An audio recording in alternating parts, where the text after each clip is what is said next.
Diaz, a Librotraficante. I'm the author of The Tip of the Pyramid, Cultivating Community Cultural Capital. And you are joining us on Nuestra Palabra multi-platform broadcast. You're watching it perhaps on social media, perhaps you're watching the video version on fox26houston.com. Perhaps you're listening to the audio on KPFT Houston's community station. And I always have to pause and mention that if you are one of our listeners, we hope that you can budget a donation to KPFT in the name of Nuestra Palabra, and we can do our part to keep this wonderful experiment on freedom of speech on the air, where we can pick our shows, display our terms on our terms like today. So please do make a donation to the station. You can visit kpft.org and make sure you mention that it's for support of Nuestra Palabra, Latino writers having their say. And of course, we also appear on podcast 24/7. So we want to serve you every way we can dream of. And don't forget, we come to you in person too, which is how we started at the beginning. Today, we are really happy to welcome a figure who is really blazed a trail for our community at the upper levels of the scientific community, educational community. He is made a national impact. He's got a great legacy. I'm proud to call him a dear friend. It's Dr. Richard Tapia from Rice University. First, I want to applaud you. I want to welcome you. I want to give you a big hug. Thank you so much for joining us and for all that you do, Richard. Really excited to get to talk to you today. I'm excited to talk. I like to talk about things that I love and I care about. And I grew up in this country. I was born and raised in this country, and so I've gone through a lot of life, and seen a lot of things happen. I mean, you hope at the end of your life that you say, I've made a difference. I've understood it. And that's what I want to do. I want to say my legacy is such that I grew, I learned, and I made a difference. I gave back. And so when I talk about myself, I love that. When I talk about the book, okay, the book that we're going to talk about, okay, it's losing the precious few. So, I mean, I love talking about the book, and I love talking about myself, and I like talking about, you know, Latino issues. And I grew up very active in the era in the middle 60s in the Chicano movement. So it's all a part of my soul, a part of my being. Okay. And so I'm happy for that. And it's something that I didn't read about. It's something that I lived. You know, sometimes my son asks me questions about music or about those times. And he says that, it's not something that you read about, it's something that you lived. Okay. And that's the way I talk about these issues. In fact, and somebody can say you're wrong, not when I say, but this is what I experienced. This is what I lived. This is what I went through. Okay. So it's me. It is me. Okay. And that's what I'm going to say. So No, and I know, and many of us know that you have made such a difference. That's why it is great that we get to talk about your book. And I'm going to say the name several times. Losing the Precious Few: How America Fails to Educate Its Minorities in Science and Engineering. And this is actually so timely because of what's going on regarding issues about diversity. Affirmative action is back under scrutiny, that's but right. also because you're from our community. And I do want to give folks a little bit of a formal introduction to you because I want them to know your trajectory, but I also want them to hear of some of the different ways for them to pursue a life of excellence in the sciences. So, if you allow me, I do want to tell the world that Dr. Richard Tapia is the Maxfield-Oshman Chair in Engineering, a professor in computational and applied mathematics, and director of the Tapia Center for Excellence and Equity, all at Rice University. And I think it's so powerful that at that institution, not only are you tenured, not only have you given so much cariño to so many students, but to have a center is such a major accomplishment for you and for our gente. He's the recipient of the National Medal of Science, the U.S. government's highest honored bestowed on scientists. He's met several presidents, and the National Science Board's Vannevar Bush Award. Again, internationally recognized accolades among many. He served on the National Science Board from 1996 to 2002, and two professional conferences have been named in his honor: the Richard Tapia Celebration of Diversity in Computing Conference and the Blackwell-Tapia Mathematics Conference.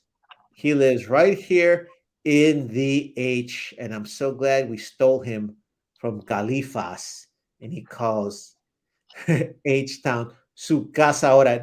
He's from our barrio now. You started in the barrios de California. You talk about that in the stories, but su ombligo is buried in Califas.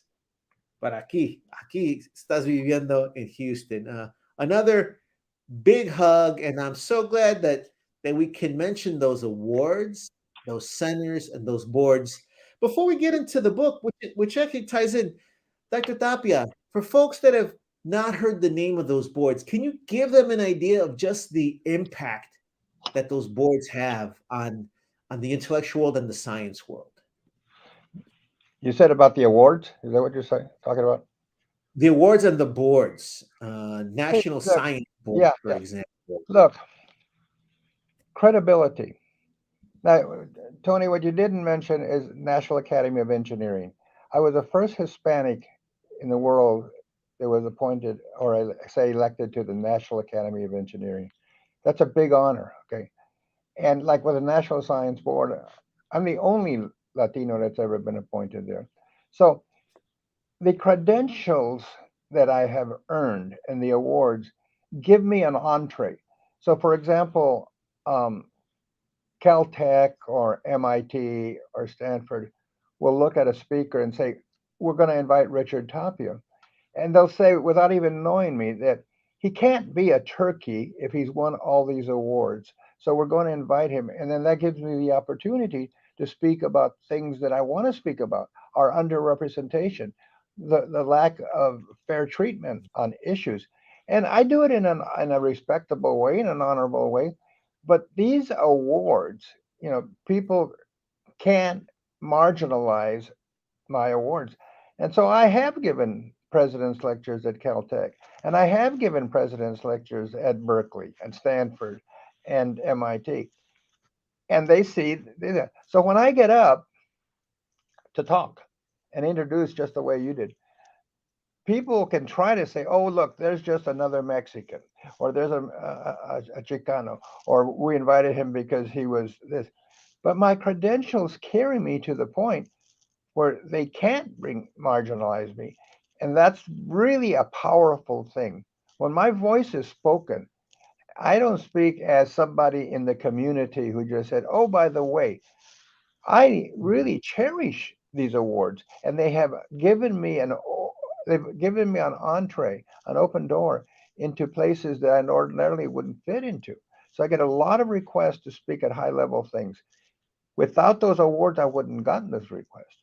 And people would always try to, say, well, that's just a lucky thing that you did. Anyway, it has taken me to the greatest places, and I know that I'm recognized well. I know that. I mean, and I not only do I know it, I use it, and I'm proud of it. And I can hold my head high, like my mother taught me.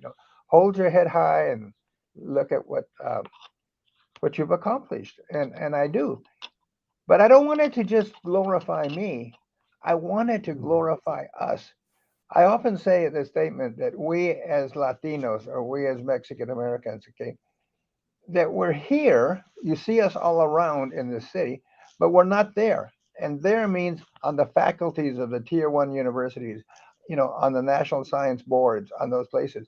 So we're here. You see us, and we're beautiful people, but we're not in the places we need to be for the leadership of this country. And that's what I want. When I'm the only member of the National Science Board, I'm the only member in the National Academy. You know, we need more people in those leadership positions. It's just like watching television and you watch MSNBC or CNN. You need to have Latino leadership as the news anchors, okay? And that's where Alicia Menendez does so well. We have to be there. Where I am tired of asking people to watch out for us, okay? Watch out for us, please, and take care of us. We have to watch out for ourselves. We have to present ourselves. We have to be in those positions. And when I was in the National Science Board, that's the issue that I always fought. Let us represent ourselves. Let us speak for ourselves and not have other people speak for us because we know ourselves best. That's what I've tried to do. So winning this award, Tony, was not enough for me to just say, this is nice, this is wonderful. I had an obligation, and the obligation was use them in a positive way to represent la gente. Okay, that's it. Well, and I've had the pleasure of hearing you speak, and I've seen you not just address the issues that people would expect, but also you do talk about representation. You do talk about Latinidad. You do talk about the Chicano experience. So you walk the walk and talk the talk, and I really appreciate that. And I think your book is emblematic of that. And we'll be talking about that throughout. Yeah. And I do want folks though to understand that, um, from our context, I think we hear other fields talking about Mexican American studies, being Chicanx. It's wonderful to have it come from someone in the sciences, but your book also tackles really important issues of this time that all tie in. And I do want to start off with this one point that you make that I think shows just how important these issues are right now. Early in the book, you say the United States cannot maintain its economic and scientific health when a large part of its population is left out of the mainstream activities of science and engineering. You really paint a picture that this is an actual crisis for the United States. Can you break that down for us, please? Sure. Representation. Somebody could say, well, it's the right thing to do, which it is, or it's the fair thing to do, or it's the equitable thing to do. But really, it's something that is in lack of having this large group of people, let's say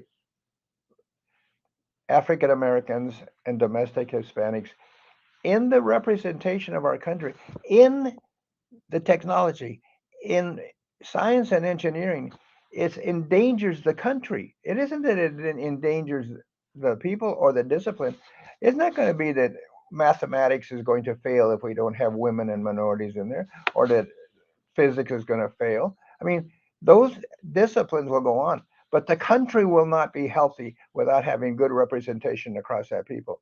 You can't say, I'm going to be able to predict your education or your destiny just by your ethnicity. So I can say, oh, look, you're Hispanic or you're this. So that means that you're not going to get to that point in education. We have to stop that. We have to say that education doesn't correlate to ethnicity or race. That's what we have to stop. We have to say, look, the blacks, the browns, we represent a big part of the educated part of the country in science and engineering. Now everybody says doctors and lawyers and all these and politicians, and that's fine. And indeed I agree. But science and technology and engineering is the backbone of the United States. That's what's made us great. That's what makes us a world leader. We have to be there too. If we're not there, then we're not going to be, it's not going to be healthy for the people, and it's not going to be healthy for the country. So that's what I say, is that we need to get into the positions of leadership, and the country will suffer if big blocks of people are not there. Okay, we can't have all the scientists are not black or brown, or all the engineers are not black or brown. That's not healthy for the country. That's not healthy. So basically, that's what I preach. That's what we have to do, and I've been very successful in motivating Latinos and African Americans to go into science and to do really well with their education. And I'm very proud of the students that I've impacted. I'm very proud. And they go off into all kinds of national leadership positions. So that's the thing that I am really probably most proud of. It says my legacy, I want it to be my impact on students. Sure, I enjoy the impact and the visibility I have. Sure, I enjoy it. But I want a meaningful thing. And the meaningful thing is not to single me out, but to say, look at how many women and minorities you've impacted. I've had 38 PhD students. And of those 38, I've had 16 women. So I've directed 16 women PhDs in mathematics. Okay, I don't think anybody in the country can match that. So I've made a big impact there. The same with African American and domestic Latinos. So I've made a mark, and I want to impact that, and I want to show feasibility. That means I want these people to say, we can do it. We can do it. Yes, and I want to be a role model to the point that they'll say, look, Richard Tapia did it. And this is important when I say this, okay? And a lot of it, Richard Tapia is Mexican American from the United States. Didn't come from Argentina, didn't come from Colombia. He was born and raised in this country. So it can be done. When I grew up as a mathematician at UCLA, I saw lots of people who were coming from Argentina, Colombia, Chile, but I wasn't identifying with them. They weren't role models for me because I was a poor Chicano from the barrio. And so I said, look, I shouldn't have to be foreign to be a successful mathematician. And there was one person, David Sanchez, who was domestic Chicano. And he made a difference in my life because I saw him as someone that I could relate to. He was a good role model, and he's somebody that I wanted to be. That's what I want. That's what I want. And a lot of people don't understand that, I want, like when I talk with the students at Rice, I want them to say, that's someone like me, and I want to be like him. And that's the big issue. So it's very important that we have people like me in role model positions, knowing that whenever I get an opportunity, I push it. I talk about it. I talk about my background. I talk about when I have to go. And I talk about how beautiful, how wonderful, how capable we are. I love to watch domestic Latinos excel at whatever they do on shows, on radio shows, whatever. Okay. I like that. It's important. So anyway, yeah, Tony, that's the way I see it. Well, and I'd like to put those numbers into context. You've mentioned the numbers of PhDs who you've directly influenced. I think people can appreciate that's a high number, but I really want them to understand that those are amazing numbers. You, in your book, I encourage people to use your book to argue for more representation because you really thoroughly document all these points that you're making, that we've felt. So that's one thing. However, to point to the current issue, I say this because in the news there are reports that based on a mandate by Governor Abbott, who wants to diversity program. I've seen reports that say that Texas A&M said that they will review their diversity programs, and University of Texas at Austin will as well. You have some numbers in your book that talk about the number of tenured faculty of U.S.-born Latinos and U.S.-born African-American scholars at Texas A&M and the University of Texas at Austin. Can you share those numbers with us? Because then I think when we think about how many PhDs you've influenced, it really is eye-opening. The numbers are incredibly low. Okay, so what happens is that universities have fallen into the trap of calling Latino as anybody who has a Spanish surname, anybody who speaks Spanish, or anybody that came from a Latin American country. But I said earlier that the problem is we have to deal with the domestic population. That's the problem that the country has to face. That's what endangers the United States if we don't have our domestic people represented well. So, one of the biggest flaws that universities do is they say, oh, we need an underrepresented minority, and they bring in somebody from Colombia. They bring in somebody from Argentina. They bring in somebody from Chile. They don't understand that that's not helping to solve the problem that we are dealing with. It actually exacerbates the problem. It makes it worse because the people who come from Colombia, let's just say Colombia, they're well educated. They come from good schools. They tend to go to graduate education here at, let's say, Princeton or Harvard or Yale or Stanford, whatever. So they didn't come from the barrios. They didn't come from poor high schools. They came from these well, they come from well-supported schools in their in their home countries, and then they go to graduate education here at our best. So if we have to compete, if somebody has to compete who came out of the barrios and got a PhD in the United States and not a school that is so elite, we can't compete with the foreign Latino because they've had better preparation and they had better education. But we shouldn't have to compete. If people would understand that what we're trying to do is push up the domestic, and that's the people that we have to deal with. So the universities have failed in not making that distinction. And when I do that, um, I think it's a fair argument, and I think that I do it well. But a lot of people don't understand it. Like a typical dean will say, "Oh, look, they look the same. Here's somebody from Argentina or Chile, and here's somebody from Los Angeles or Barrios. Okay, they look the same. Well, it isn't the look; it's the experiences, the life experiences, the role modeling. If I want, as I grew up in Los Angeles, I didn't see people from other countries being role models for me. I didn't see that I could follow in their footsteps. I needed somebody that was just like me, and that's when I found it, David Sanchez.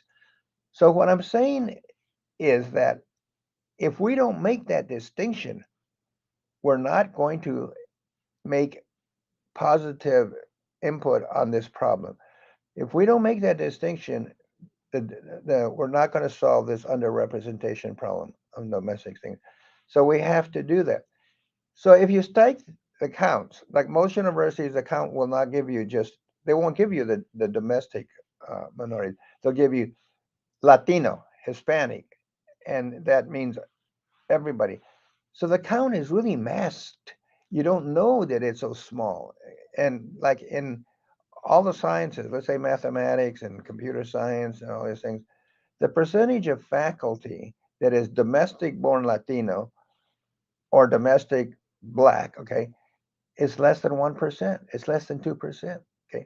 So Latino faculty could say, okay, maybe we're 7%, 8%, but it's not domestic. It's faculty from other countries. It's like the Chinese.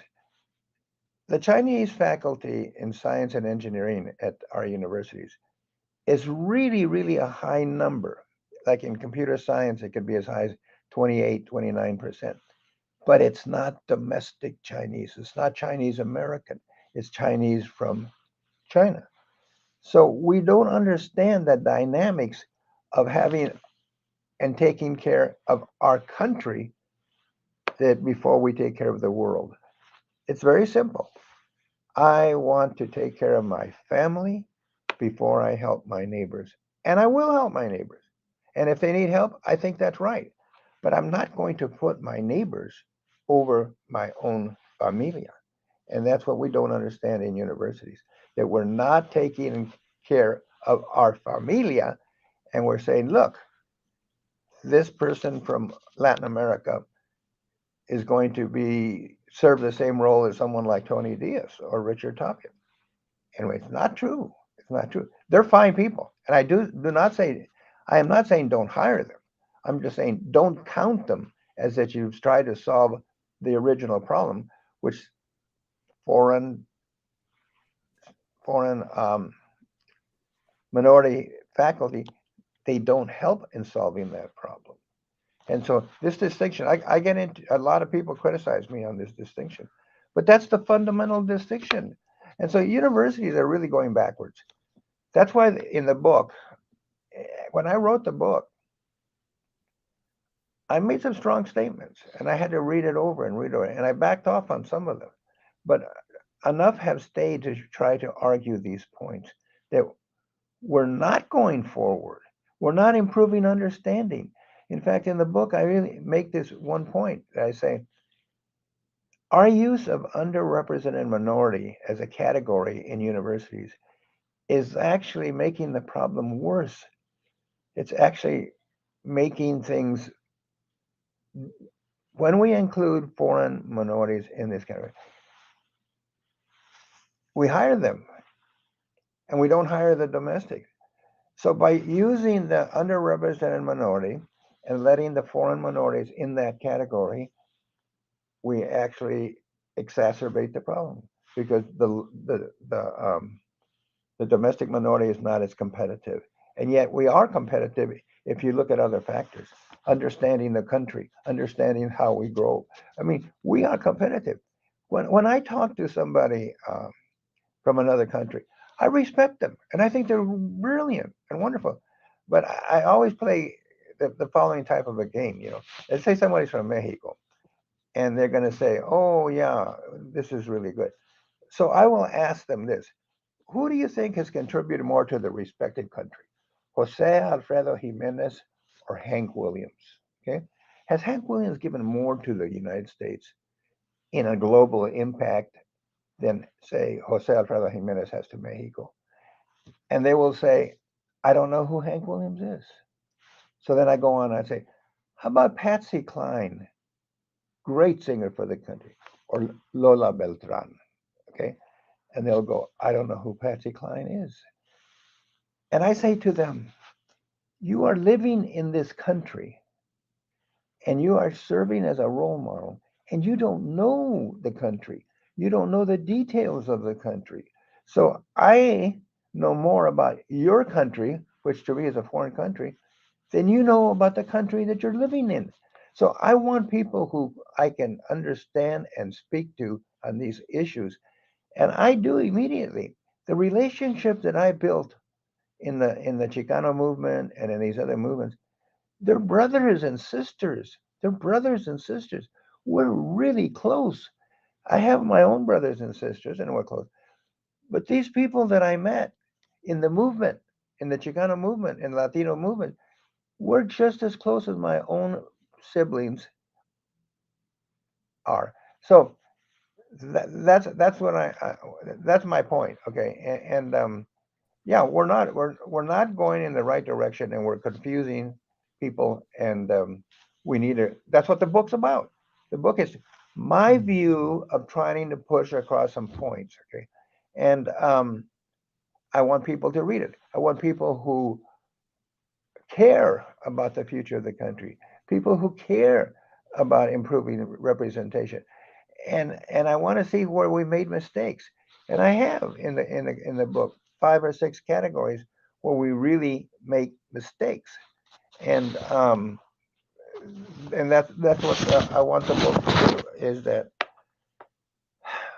point out these things and go forward and hopefully understand them. And I've had some good responses so far that I never thought of it like this, or I never thought of it like this. And I gave a talk recently, and people would say to me, those are some really good points. I never thought about it. I never thought about it. Okay, but that's what I want.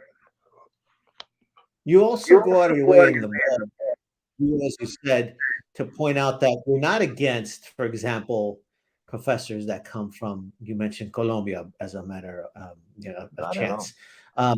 And what you also do is you're breaking down how the current categories used by these large systems to supposedly address representation aren't working.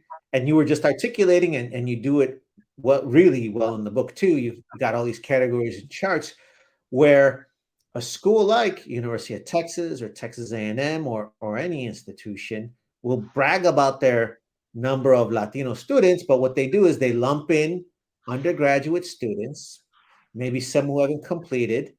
Then there's a fewer of US born Latinos and US born African American students in graduate programs, fewer getting advanced degrees, especially in science and engineering mathematics. And then at the end, too, you point out that the on top of that, there aren't a lot of faculty at these institutions either. And The that's a number, big issue. Well, numbers on I faculty think are the usually number zero. was super low, like one. There was one at Rice U and zero at UH. Was it one or two at Texas A&M and one or two at UT? Can you give Yeah, us those numbers? sure. I mean, if you go into math faculty at UT Austin, there's one domestic Latino. Okay, at A&M there's one domestic Latino. At Rice there's one domestic Latino. Okay, U of H has zero domestic Latinos. Okay, so the numbers are zero. And I have a joking statement that I say. I tell people one is not enough. See, you would never say as you try to argue for faculty representation on women. No one would ever say, "Oh, we have our woman, so why don't you go and get yours?" One is not enough. But that's what we seem to be doing is we have one. So UT, we have one. A&M, we have one. Rice, we have one. And what they do is they have a lot of people from foreign countries and they count them in there. So yes, absolutely. You said it very, very well. I mean, you said it extremely well. Is that, and then we have this category called Hispanic serving institutions. So if you have to be 25, it just 25%. It used to be you have to be 50%.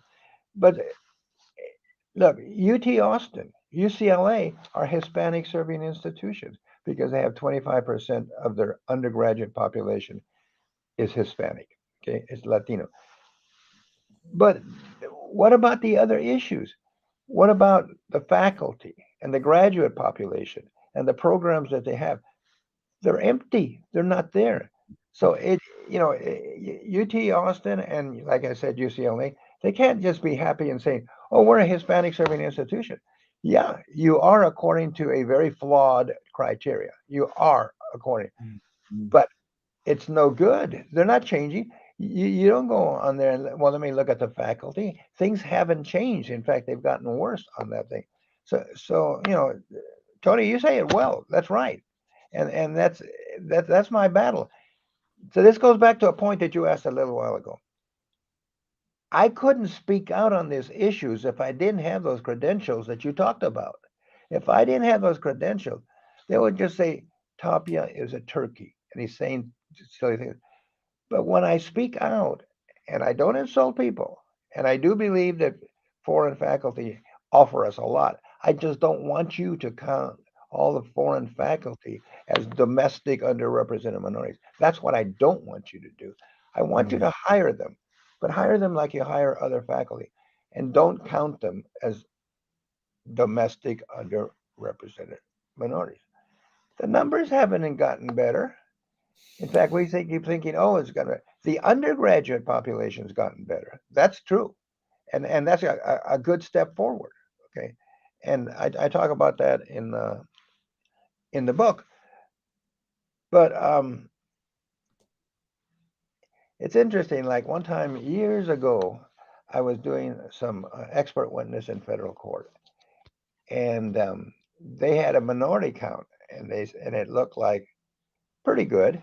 And this was a company that was being sued for discrimination. So when I came in, the first thing I said was, let's they had taken and lumped the blacks and the browns together. Okay. And they said, here it is. And I said, no, let's separate them, disaggregate the data, and let's look at the blacks and let's look at the browns. Okay. And they said, no, no, no, no, no, we don't want to do that. Okay. But finally, when we did that, we found out that they had a lot of blacks, but they were all sweeping the floor. Okay. So they were really at the low level positions. And they had very few browns. Okay. But they were in semi-skilled positions like painters and welders and stuff like that. So when you separated, you saw the blacks were not in the good jobs. Okay. They were just sweeping floors. And there weren't very many browns. There were just a few of them. And indeed, they were skilled or semi-skilled and stuff. So separating the data really made a lot of difference. And we won that case. We actually had a case that went to the Supreme Court. Okay. And you had to point that out. That if you just think about it, anybody who knows is, yeah, when you see construction and things, and if you go to places, workplaces, you will see that the Latinos tend to be the ones in the hospitals that just tend to clean up the floors, but they're not the nurses that we need. Okay, and so anyway, that's what I pointed out, and so it's very easy for these people to hide and mask the numbers. And they know what they're doing. They know what they're doing. Now, if I said that, if I picked on Rice and said, do our dean and our administration know that the way they're counting underrepresented minorities is not correct, it's not right, they will say, yeah, but then they'll defend, they'll rationalize and say, but no, this is the way everybody's doing it, and this is the way we should be doing it. But the counting is flawed. It's flawed. It's flawed. Well, and I think what's powerful about your book is that it takes someone that understands profoundly how logic is built off of numbers, statistics to detect that and to share that. So I think I use your handbook, I use your book as a handbook to pierce through some of that. What I also really enjoyed about your book is when you talk about your own life, and I tie it back into community cultural capital. So I want our listeners to know that do not take Dr. Tapia for granted. He is a world-class genius in mind, and he's a down vato. He's a down vato because he's from the barrio, he's Chicano, he rolls up his sleeves. This is not what elite professors are supposed to do or expect to do. And here's how that ties in to helping our community that is único to U.S.-born Latinos. And here's how Chicanos roll. I'm going to read two excerpts and I want you to talk about it. I'm going to call this Community Cultural Capital. And this is all about your argument that says, hey, we are going to help our folks, our terms on our terms. Let me read the excerpts to you. The first passage, I traveled all over South Texas to try to recruit students to Rice University. The biggest hindrance was high school counselors. They believe that their Mexican American students, me, were not good enough for Rice and would only let me meet with their white students. To get around this obstacle, I would meet with minority students anywhere I could, especially in churches. And I'm sorry, if you're not a novato, if you don't speak, and not just Spanish, si usted viene preguntándoles a los padres así, they're not going to let you hang out in the church. You got to come in talking like a Chicano, like a Tejano. And let me read one more excerpt and I'll throw it back to you. A few passages later, you say, because of my experience as a minority student and minority faculty member, I had a deep understanding of these candidates' backgrounds and chances of success. Break it down, Dr. Tapia. Low expectations. Even, my home institution here at Rice, okay, I did a survey with the faculty, and I asked them good questions about minority students. But the one that I really want to single out is Do you think, as a faculty member in science and engineering and rice, do you think that minority students have talent? 6% out of 100. Okay, 6% said yes. That means 94% said no, no, they don't have the talent. And it's that low expectations. People have had low expectations of me, okay, but I just show them. My mother was really strong about that. We're going to show them, okay, we're going to show them. And I have a sister that went to Stanford and a brother that went to Yale, and I went to UCLA. And so my mother, who did not go to high school, instilled in us this desire to show, in terms of education, that we do and we can. Okay, so that's really really important. Is that the low expectations? Now, some years back, I was invited to give a talk at Los Alamos National Lab. Okay, that's a really cool place. So I drove in, and the driver, I came in by taxi, but a driver from Los Alamos National Labs picked me up, and he looked at me and he said, "Where do I take you?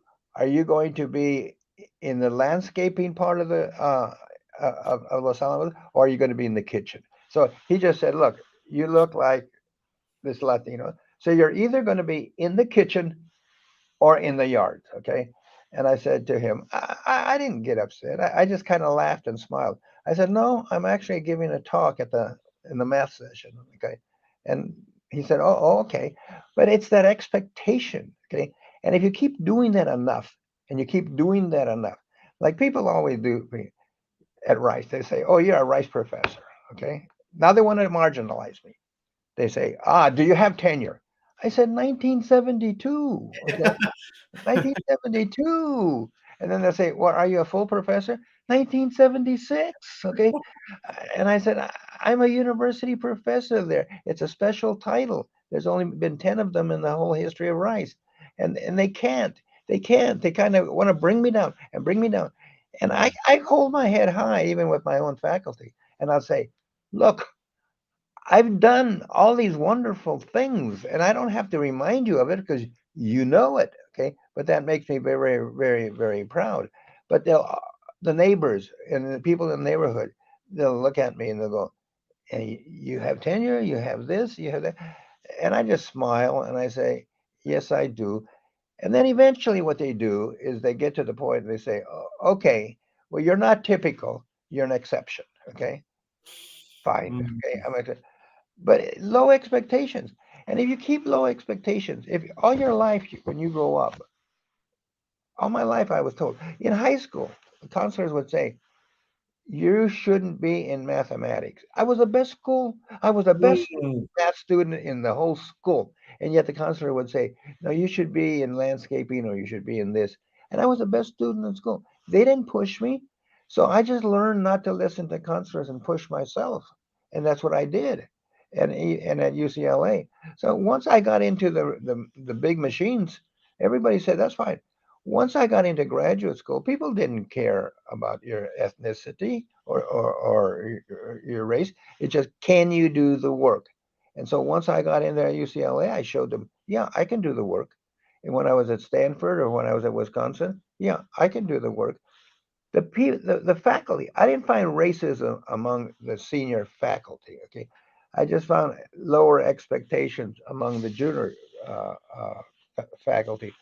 But yeah, if you keep telling somebody all their life, "You don't belong, you don't belong, you don't belong, you don't," the people like you, and that's what happens with women when people say, "No, you don't belong in mathematics, you don't belong." The first time you fail, you say, "Maybe they were right. Maybe they were right. I don't belong." So a big part of my job is dealing with students who fail, and I tell them, "You do belong. You do belong." All of us on one side, okay, on the left side, I can put a piece of paper that says all my successes, and on the right side, I put all my failures, and both have a lot. But I don't have to tell people about the failures. I tell them about the successes, and they go, "Wow, look at all your successes." And I say, "Yeah, But I could tell you a lot about failures, and I could tell you a lot about adversity. Tony, you know that I've gone through a lot of adversity and things. Okay, so people have preconceived ideas of people and of women in particular in mathematics. Okay, and that really, when it gets really tough, and you have to really bite the bullet, and you have to go, you need everybody believing in you. I had some people over for dinner. I had 10 students over for dinner last Saturday night. It was my birthday. And they were students, they weren't faculty. And my mission was to convince them to believe in themselves. Believe in yourself. So I had 5 women and 5 men, okay? And they weren't uh, minority, but they were. And my job was confidence. Believe in yourself. If you don't have confidence and you don't believe in yourself, you're not going to go anywhere. That's what I learned from my mother, to have confidence, okay, and to believe in myself. And I'm Mexicano. I mean, the Cubanos have it. I mean, the Cubanos are taught it, okay. So my mother, I had a very dear friend who was Cuban, and I told him, well, my mother said that we are as good as anybody. And he said, well, my mother told me we're better than everybody. That was the Cuban approach, okay. And and, yeah, and by the way, I love how you write about that in the book. You do write about having students over for parties. You talk about specific moments where gifted students ran into what you just mentioned. You do talk about having to instill in our youth some of those components. And I'd like you to close us out with reading a passage that you picked for us from your book. And the book, got to say the name. I haven't said it enough times. Losing the Precious Few: How America Fails to Educate Its Minorities in Science and Engineering, published by Arte Público Press, the Houston, Texas. Fantastic read. Again, I'm using it as a handbook for a lot of my arguments. this is great. So from chapter 1, I have the world of the precious few. Who are the precious few? Okay. Ensuring the health of the nation requires that we improve the representation of domestic minority groups in STEM education. STEM is science, technology, engineering, and mathematics. Included among those born and raised in the United States groups are Native Americans, African Americans, Latinos, and Pacific Islanders. All are critically underrepresented in STEM. Hence, I refer to these groups as STEM underrepresented minorities, or simply underrepresented minorities, with STEM being implied. It should be noted that our definition of underrepresented minority is not arbitrary, but follows from meaningful guidelines. It are these people that are truly underrepresented in the country. So the underrepresented minority with an interest in STEM are what I call the precious few. Those are the precious few. Those that start out liking science, that start out liking mathematics, that start out liking engineering, and somewheres along the line they are sidetracked. Concerning the underrepresented minority's lack of involvement in science and engineering, I am known for the following words that I hope you will embrace. The United States cannot maintain its economic and scientific health when such a large part of its population is left out of the mainstream activity of science and engineering. The United States will not have racial justice without educational justice, and we will not have educational justice without educational integration. Underrepresented minorities must be equitably represented at all universities, including our top universities. We can't just be at the bottom universities. I believe that the best way to view STEM underrepresentation is as a phenomenon that endangers the health of the nation far more than it endangers the health of the various scientific disciplines. No one seriously doubts the value of members of the faculty who are foreigners. They contribute tremendously to scientific advance and to education, not only because of their expertise, but also because of the international understanding and context they bring to our students and the faculty. But it is completely unfair to expect international faculty to understand the background and needs of underrepresented minority students or the dynamics of minority majority culture and politics in the United States. Most have no idea about the social and economic environment and the workings of inner city schools where so many underrepresented minorities were raised and educated. They have no idea what it's like to be told your entire life that you do not belong and that you are different and yet you are deficient. They cannot tell the differences between students from poor and disadvantaged backgrounds and those who were privileged in foreign countries. They therefore do not have the background to serve as complete role models or strong advocates for domestic minorities. It is ironic that the classification underrepresented minority, which was created to improve the hiring of domestic Latinos and African Americans faculty, actually works against their hiring. I am convinced that we would be better off today with no such classification. I propose that we hire prospective faculty from Africa and Latin America as we would any other faculty, but and not consider or count them as underrepresented minorities. These issues will be discussed with further detail in the course of the book. One of the things that bothers me very much is that professors will take a minority student who is not well prepared and they will not make the distinction between not being well prepared and not having talent.